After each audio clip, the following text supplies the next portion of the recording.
di mana malam ini Umi ya mendengar kabar bahwa ada seorang nenek itu seperti nenek sihir tapi dukun yang berlaku dukun aborsi gitu ya Pak ya, hampir 1 minggu lebih ya. Tidak tidak ikut sama Mas Ryan atau Gus Idris sama yang lain. Umi tidak ikut karena apa? Posisi Umi dalam keadaan kurang begitu sehat. Apa sebenarnya yang terjadi sehingga saya mendengar kalau Bapak ini kewalahan? Gini, dia selain istilahnya di kampung terkenal dukun, tapi dia dukun aborsi juga. Dan aborsi ini dia manfaatkan untuk mempertinggi ilmunya.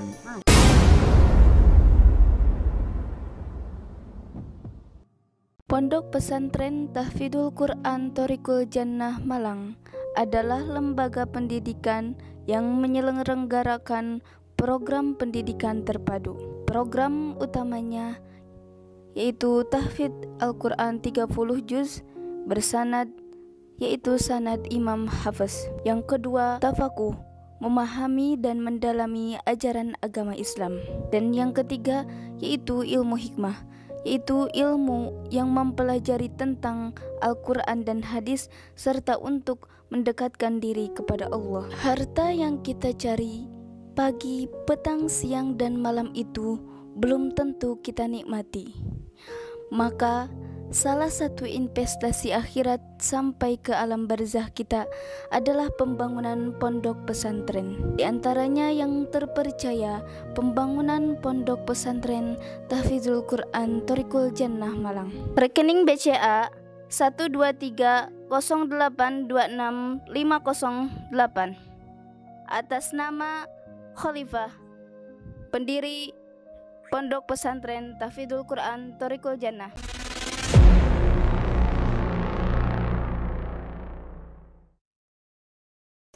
Assalamualaikum warahmatullahi wabarakatuh. Untuk sahabat-sahabat Umi Lifa official dimanapun berada, alhamdulillahirobbilalamin, puji syukur kehadirat Allah Subhanahu wa taala, dimana saat ini posisinya malam dalam keadaan bulan suci Ramadan. Semoga amal ibadah kita diterima oleh Allah Subhanahu wa taala. Semoga setiap perbuatan kita dilipat gandakan oleh Allah Subhanahu wa taala, dimana di bulan suci Ramadan ini kita berlomba-lomba untuk menanam kebaikan.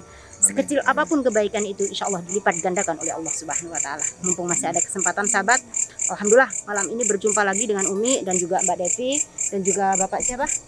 Kitarjo. Kitarjo.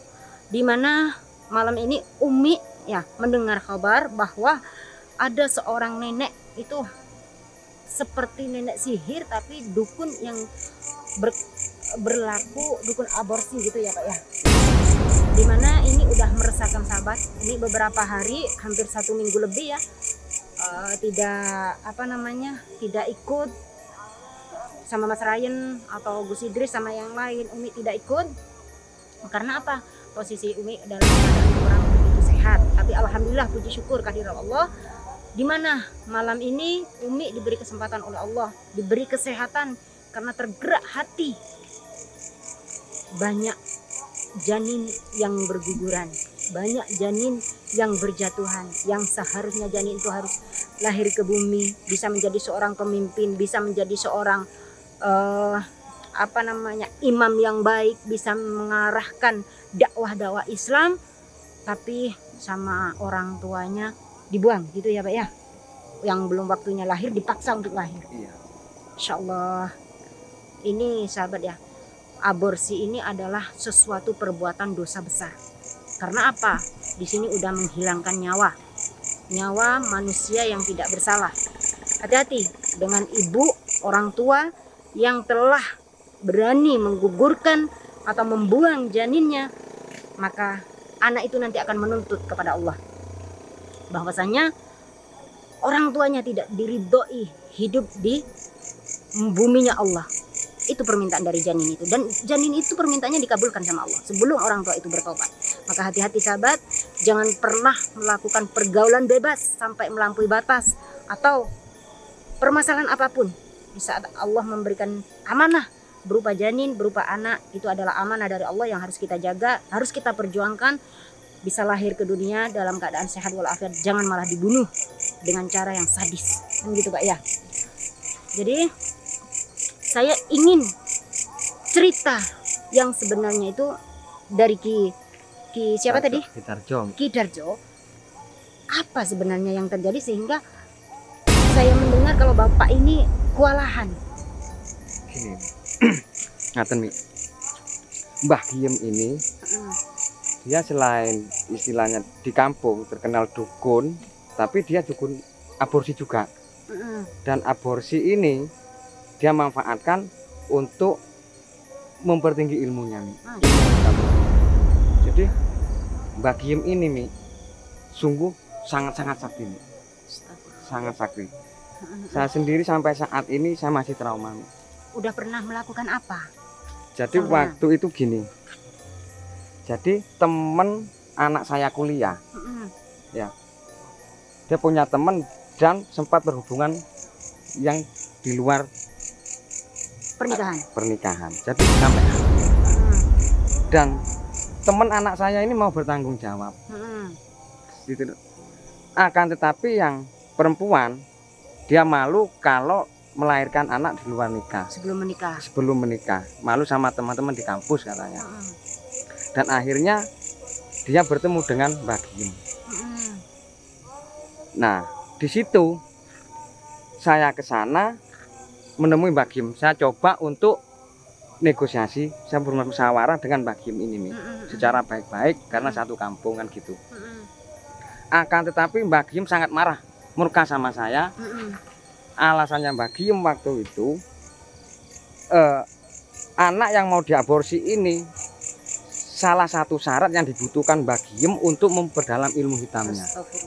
Karena pas di malam bulan purnama. Dan sempat saya itu ya bertengkar mulut sama Mbah Giem. Di luar kesadaran dia itu mengeluarkan ilmunya Mi. Sangat ngeri sekali Mi. Dia diam tapi sukmanya keluar. Berarti termasuk bayi-bayi itu jadi tumbal untuk kekuatannya Mbah Giem itu. Iya, selain dia dapat, bilangnya Mbah Giem sama saya sebelumnya Mi ya, selain dia dapat upah dan bisa untuk mempertinggi atau memperdalam ilmunya kalau dia dapat pasien yang mau aborsi pas di malam bulan purnama. Tuh Mbah Giem Mi. Jadi kalaupun misalnya Mi ya, Umi mau ke sana, jadi saya minta maaf Mi. Nyun sewu, kula mboten pantun ngriko Mi. Ya, gini, saya ini orang yang tidak percaya dengan serta-merta laporan yang belum terlihat dengan mata kepala saya sendiri, Pak. Bagaimana saya bisa percaya dengan ucapan jenengan Ki? Kalau jenengan tidak bisa mengantarkan. Bagaimana saya bisa menghakimi orang? Bagaimana saya bisa memecahkan permasalahan demi permasalahan ini bersama tim yang lain? Kalau jenengan nggak mau membantu, terus tujuan jenengan sekarang apa coba? Tujuan saya kan cuma gini. Jadi warga nyuwun tulung ten kula Mi. Nggih. Nyuwun tulung ten kula. Keranten yang dimaksud warga ini saya bisa menyadarkan Mbah Giem. Akan tetapi kenyataannya Mbah Giem itu bagi saya sangat sakti. Sangat-sangat sakti. Terus kenapa sampean nggak mau mengantarkan? Jadi kerepotan juga saya ya kalau tiba-tiba ke sana kayak nggak punya sopan santun sekali. Paling nggak bisa nggak ngantarkan saya ke di mana lokasinya, rumahnya, kediamannya, walaupun nggak sampai ke bertemu dengan orangnya. Kalau memang sampean takut untuk membahayakan diri sampean. Insya Allah kalau gitu saya berani Mi. Saya beranikan Mi ya. Asal jangan sampai saya ketemu sama Mbah Giem Mi. Siap-siap, karena dukun yang seperti ini pasti meresahkan. Dukun aborsi. Dan ini akan semakin banyak berjatuhan korban kalau dibiarkan. Mau nggak mau kita harus secepatnya ambil tindakan. Apapun berhasil tidak berhasil itu urusan Allah. Perjuangan harus kita tegakkan. Ya, tapi saya harus ada bukti nyata di depan mata saya. Saya orang yang tidak gampang percaya dengan sesuatu yang belum ada buktinya. Gitu. Bisa jadi, maaf, bukan saya menuduh, bisa jadi sampean mengada-ngada. Kan gitu. Bisa jadi sampean menuduh orang sembarangan kalau nggak ada bukti kan bisa saja saya suudon ke sampean kan. Taman kan nggak mau itu terjadi. Nggih. Ya. Baik sahabat, beliau siap mengantarkan kami ke rumahnya, walaupun beliau bilang tidak siap untuk bertemu dengan Bagim karena kesaktiannya. Tapi seperti biasanya sebelum kita melangkahkan kaki ke sana Devi, kita awali dulu dengan sholawat. Ya, kita awali dulu dengan sholawat Pak. Apalagi Bagim itu orang yang sakti sehingga kita harus punya benteng. Benteng diri kita apa? Hanya keimanan kepada Allah Subhanahu Wa Taala berbekal sholawat. Kita baca sholat Tobibi aja. Semoga di bulan suci Ramadan ini berkah sholawat Tobibi yang saat ini posisinya dalam keadaan kena sakit, kena sihir, kena santet, tenun. Perbanyaklah baca sholawat Tobibi.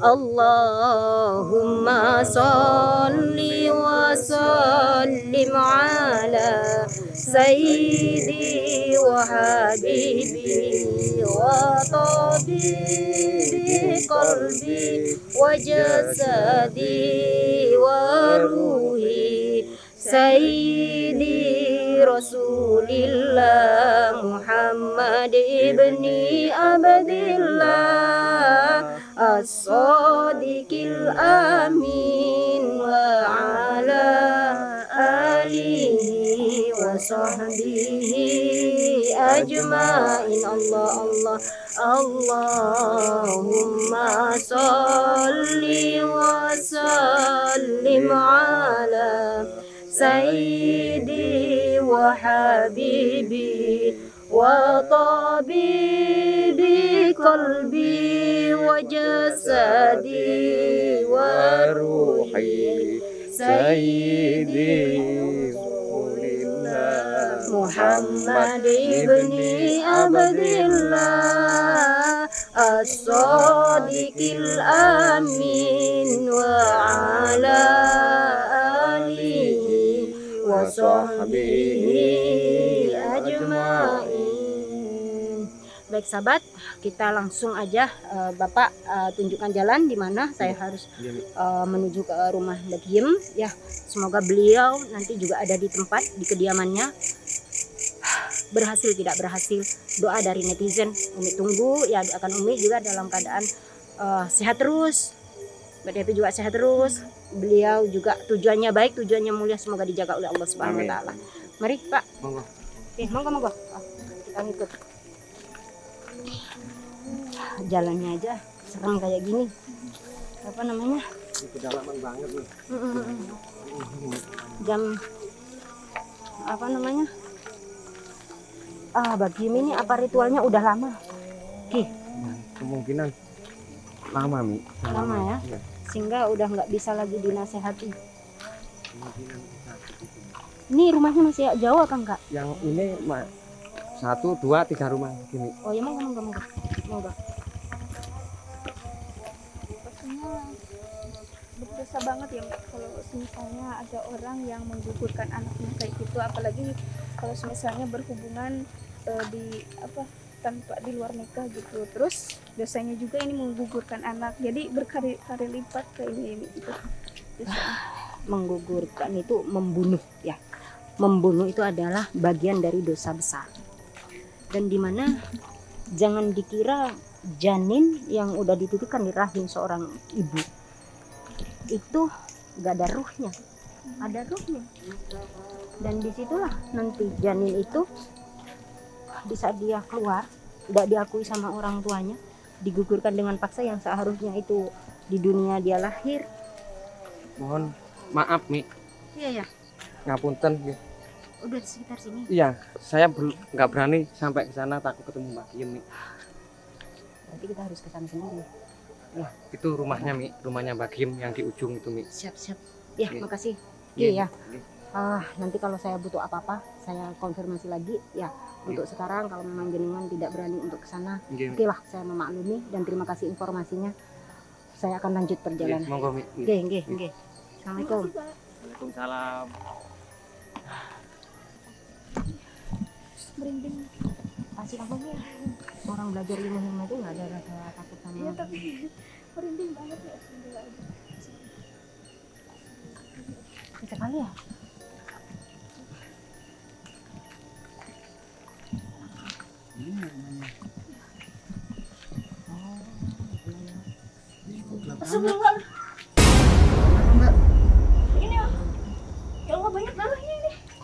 Suara apa? Astagfirullahaladzim. Kenapa Mbak? Gak tahu kayak mental gitu masalah itu. Apa sih? Astagfirullahaladzim. Kenapa Mbak? Apa itu Mbak? Apa itu? Innalillahi wa inna ilaihi raji'un. Kayak usus. Kenapa Mbak? Mbak Samen kenapa Mbak? Gak tahu masalahnya. Tiba-tiba pusing kepala. Pusing gimana? Kayaknya Astagfirullahaladzim. Ini jangan-jangan usus manusia.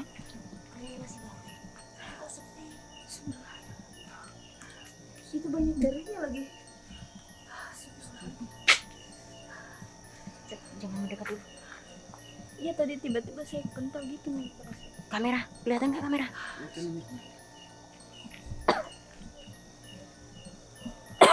Pintunya kebuka. Tapi kayak nggak ada orang. Samen kenapa sih Mbak?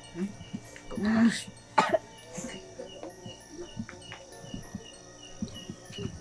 Kayak nggak ada orang. Siapa juga kan?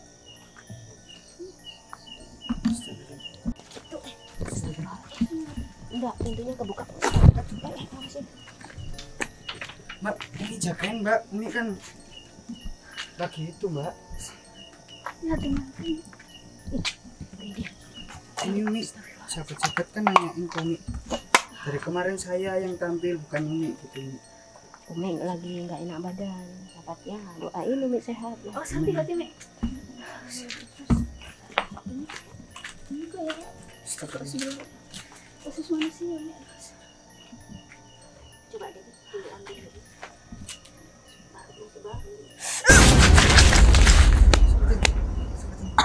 Mbak, hati-hati Mbak. Samen nggak udu ya tadi ya? Coba lu deteksi dulu.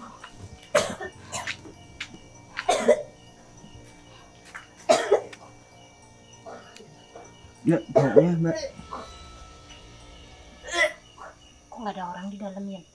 Pintunya terbuka. Apa kita coba lihat aja Mbak? Enggak, Umi tak lihat usus ini usus manusia apa? Ususnya binatang. Devi, kamu konsentrasi. Usus manusia. Astagfirullahaladzim. Astagfirullahaladzim. Usus manusia, tapi kok ada jinnya di situ ya? Yang bertanduk. Makanya kamu nggak bisa menyentuh, Devi. Ya ilahi. Kayak usus baru juga ini. Udah, jangan diambil. Kita masuk ke dalam aja coba. Kok Umi lihat gak ada orang? Ini Umi. Assalamualaikum.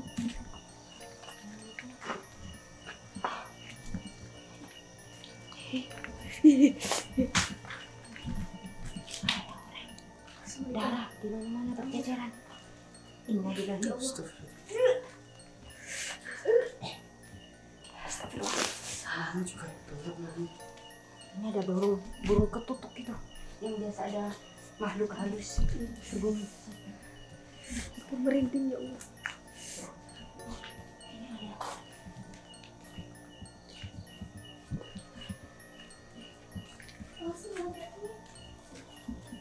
Rumahnya ngeri banget ya. Kaget saya. Jangan ngagetin. Ya, Kaget. ini rumahnya kondisinya gak menginginkan banget ini. Dari kamar tertutup. Bisa dibuka nggak kamar? Coba lihat aja ini. Mas, jangan dibuka. Kamu. Seperti tidak mau Mbak. Kita lihat itu. Tiba-tiba kalau ada orang yang muncul dari situ, Serem banget ya. ini kayak terbengkalai sih Umi. Tidak ada orangnya, barusan itu darah segar di situ.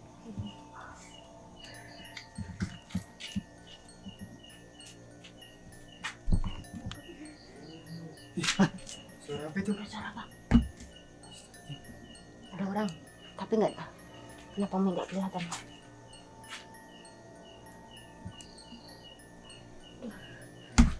Kok sepi ya? Apa betul ini Umi rumahnya? Rumah kosong. Aura kamarnya. Aduh, banyak sekali korin yang nangis menjerit-jerit. Astagfirullahaladzim.